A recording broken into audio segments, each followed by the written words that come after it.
Well, Australia is mourning the loss of beloved veteran journalist George Negus, who has passed away at the age of 82. Very sad news for us all yesterday. Let's get some more. Here's our entertainment editor, Peter Ford. Pete, he was a pioneer in not just in journalism, but in so many ways for all of us in TV. Yeah, absolutely. Iconic and unique. And our condolences, of course, go to his wife, Kirsty, and his sons, Ned and Serge. And Serge wonderfully works at 60 Minutes now as a producer. And you see George there in his heyday. He did a lot of different things, but 60 Minutes is the sort of reference point that most of us will go to. I mean, he really was, I would suggest to you, the first on-the-road reporter to become a superstar. Now, there were a lot of well-known, high-profile journalists back then, particularly from Four Corners and This Day Tonight, which indeed was where George started, but none of them would make the cover of TV Week. But when he went to 60 Minutes and that machine of Channel 9 publicity made all of those original cast members, reporters on the show, made them superstars, and George probably the biggest of them all. He had a great style about him, a style to be able to tell a story, and that story, I think, came from the fact that he was originally a school teacher, so he knew how to tell a story and explain something in a simple way with clarity, but make it entertaining as well. Now, look there, that's Paul Hogan. Yeah, that's I was not George we Negus. do have to point that out.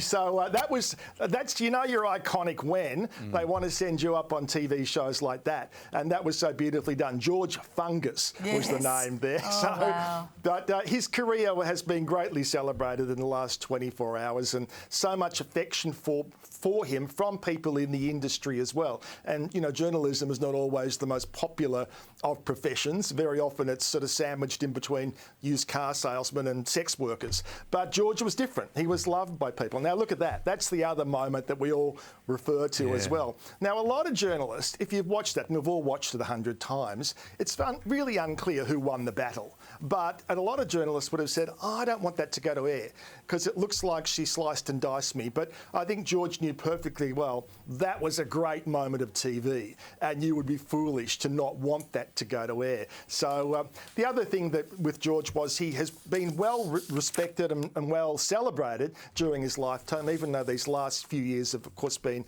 very difficult as he's battled Alzheimer's. But he got a Lifetime Achievement from the Walkley Awards. He was given an Australia Day honour. And in fact, on that day, he appeared on Sunrise.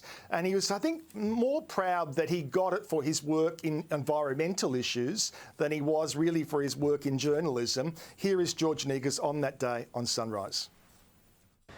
It's interesting from my point of view as a journalist that the things I'm interested in personally are the things I actually do professionally. There's no line I draw between the two, to be honest, and the environment's one of them. But Indigenous affairs is another area where our family is deeply involved. So anything that's got a big S for social issues or even a small P for politics, we're involved. And another of his claim to fame is the fact that he's, I think, the only person to host a morning radio show on commercial radio being heard in Melbourne and Sydney simultaneously. It didn't succeed. It was part of a big experiment to do a national talk network. Kerry Packer was behind that, but he was good at it, as he was good at everything he did in the world of journalism. So hats off today to George Negus. Yeah, just for context, with that Margaret Thatcher thing, if you haven't seen it, he says to her, people are calling you pig-headed. And she said, what people? Where? And he said, well, people in the shops. And she said, what shop? What time? And it just went on and on. It's worth looking at. It was incredible. Yeah, very sad day yesterday when that news came through. As we move on, Pete, Sean Diddy Combs is facing fresh criticism this morning. Yeah, well, the criticism today, and there's a world of criticism revolving him at the moment, but this is particularly because he's gone on to Instagram and has done a post to celebrate his daughter Love's birthday. Love is her name. And he basically, in normal circumstances, any famous dad would do that. Of course, at the moment, he's infamous rather than famous, and he's done it from prison. So it does raise a whole bunch of questions, including, does he have access to social media even though he's in prison? Now, when he wanted to have this home detention until the trial begins, one of the things they promised was he will have no access to a phone or to social media.